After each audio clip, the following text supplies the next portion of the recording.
और यही वजह है कि आज उनकी इकोनॉमी जो है वो 3.75 ट्रिलियन की तरफ जा रही है और हमारी तो कहीं नजर ही नहीं है। पैसा होगा तो कोई इज्जत होगी ना। अब मांग मांग के तो इज्जत मिलने से रही आपको कि आप सारे वक्त जो है बस कटोरा लेकर। फाइनेंस मिनिस्टर निर्मला सीतारमण के ऑफिस से एक ट्वीट किया गया। बताया गया कि भारत दुनिया की 10वीं सबसे बड़ी अर्थव्यवस्था में से 5वीं सबसे बड़ी अर्थव्यवस्था वाला देश बन गया। भारत को अब ग्लोबल इकोनॉमी में ब्राइट स्पॉट समझ लीजिए। ग्लोबल रेटिंग एजेंसी मूडीज के मुताबिक भारत अगले कुछ सालों में सबसे तेजी से आगे बढ़ने वाली G20 इस्लाम का सुरक्षा कवच पहन करके आप अपने देश को नीचे से नीचे बदतर से बदतर दलदल में घुसा दिया पाकिस्तान ने। और शाजिया मर्री जी कहती हैं हमारे पास न्यूक्लियर। हमेशा ये कहता हूँ, हम सब हिंदू थे पहले, हिंदू से कोई मुसलमान सीधे हो गए, कुछ सिख हो गए, कुछ हो गए, लेकिन इसमें कोई शक नहीं, वी आर वन पीपल। अब खाते एक जैसे हैं, सोचते एक जैसे हैं। अब हवाओं के रुख किस तरह चेंज कर रहे हैं, अब हवाओं की सोचो। अभी तक तो विदेश मंत्री एस जयशंकर अपने ट्वीट से दुनिया को चौंकाते थे। अब निर्मला सीतारमण ने भी कल ट्वीट करके दुनिया को चौंका दिया है। लोग यह सवाल पूछ रहे हैं कि आखिर भारत के पास 3.75 ट्रिलियन डॉलर इतनी जल्दी आया कहां से। आइए जानने की कोशिश करते हैं। और यही वजह है कि आज उनकी इकोनॉमी जो है वो 3.75 ट्रिलियन की तरफ जा रही है और हमारी तो कहीं नजर ही नहीं आ रही। लेकिन बहरहाल देखते हैं कि क्या होता है। मगर इस वक्त बात समझने की है और समझदार अगर कोई मौजूद है उसमें हमारे यानी पॉलिसी मेकर्स में, अगर किसी के पास थोड़ी सी भी अक्ल है तो उसको ये समझ लेना चाहिए कि इस वक्त भारत से आपको टर्म्स बेहतर करने हैं। बाकी जो वो लोग शर्तें लगाते हैं कि जी टेररिज्म पे कंट्रोल करेंगे तो बात होगी, ये जो टेररिस्ट ग्रुप आपने पाल रखे हैं उनको आप रोकेंगे तब बात होगी। तो वो अगर आप रोकना चाहें तो आप रोक सकते हैं, क्योंकि वो आपने खुद क्रिएट किए हैं और वो आपने खुद बनाए थे, कभी अफगानिस्तान के लिए, कभी कश्मीर के लिए या कभी कहीं और के लिए। तो अब ये और बात है कि अब वो कहीं नहीं जा रहे और यहीं पे आप लोगों की बैंड बजा रहे हैं। तो इसलिए आपके होना ये चाहिए कि आप उनको कंट्रोल करें। और जैसा कि कई लोग कहते हैं, फाइनेंस मिनिस्टर निर्मला सीतारमण के ऑफिस से एक ट्वीट किया गया। बताया गया कि भारत दुनिया की 10वीं सबसे बड़ी अर्थव्यवस्था में से 5वीं सबसे बड़ी अर्थव्यवस्था वाला देश बन गया।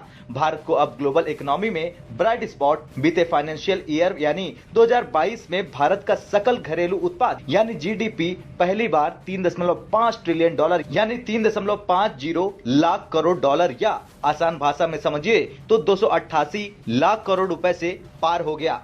अब GDP एट करंट प्राइसेस की रैंकिंग से ये तस्वीर पूरी तरह साफ होगी। इंडिया की GDP अभी 3,737 में। वर्ल्ड बैंक ने माना कि 2021 में भारतीय GDP 3.18 लाख करोड़ डॉलर यानी 263.50 लाख करोड़ रुपए थी, लेकिन इसमें आने वाले समय में बढ़ोतरी देखी जा रही है। इस्लाम का सुरक्षा कवच पहन करके आप अपने देश को नीचे से नीचे बदतर से बदतर दलदल में घुसा दिया पाकिस्तान ने।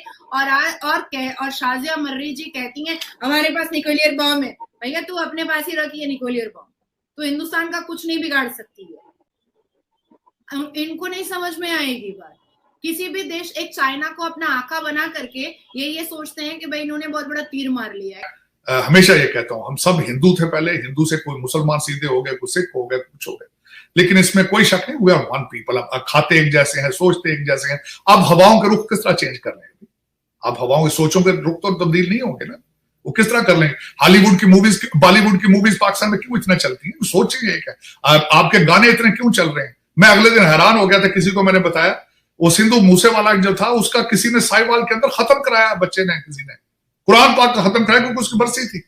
अब उसकी सोचों को किस तरह ताला लगाएंगे।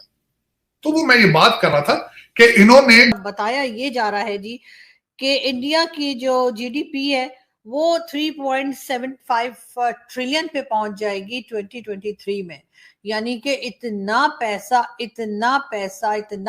कि आप समझिए कि तकरीबन 3.75 ट्रिलियन का बताया जा रहा है GDP भारत की जो है वो हो जाएगी इसी साल 2023 में ही बताया जा रहा है।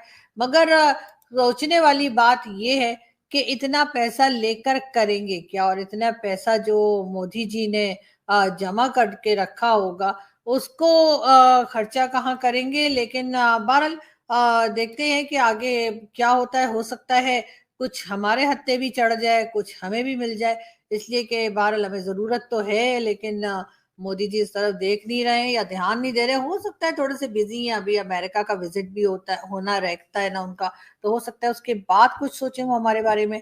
दुनिया भर में भारत का डंका बज रहा। भारत देश सबसे तेजी से बढ़ने वाली अर्थव्यवस्था बन गया, और तो और अब तो अपने देश को ग्लोबल इकोनॉमी में ब्राइट स्पॉट भी माना जाने लगा। ब्राइट स्पॉट यानी भारत की अर्थव्यवस्था में इतनी ताकत है कि वैश्विक अर्थव्यवस्था यानी ग्लोबल इकोनॉमी में आने वाले किसी भी संकट से भारत के विकास पर कोई असर नहीं पड़ेगा। देश की इकोनॉमी भी फराटेदार स्पीड से ग्रो कर रही। तभी तो भारत ने दुनिया की 10वीं सबसे बड़ी अर्थव्यवस्था में ऐसी छलांग लगाई कि मात्र 9 साल में भारत 10वीं पोजीशन से 5वीं पोजीशन पर पहुंच गया। यानी 9 सालों में भारत ने 10th रैंक से 5th रैंक को हासिल कर लिया। 90s में आखिरी बार इंडिया आईएमएफ के पास गया था, उसके बाद अब तक आईएमएफ के पास नहीं गया, और पाकिस्तान बार बार आईएमएफ के पास जा चुका है। इवन रिसेंटली ही हम पर बहुत सी कंडीशंस, बहुत सी रिस्ट्रिक्शंस लग गई थी। आईएमएफ की जानिब से शराइत आयद कर दी गई थी कि हमें ये असासे दिखाओ, हमें ये करके दिखाओ, तब आपको लोन दिया जाएगा।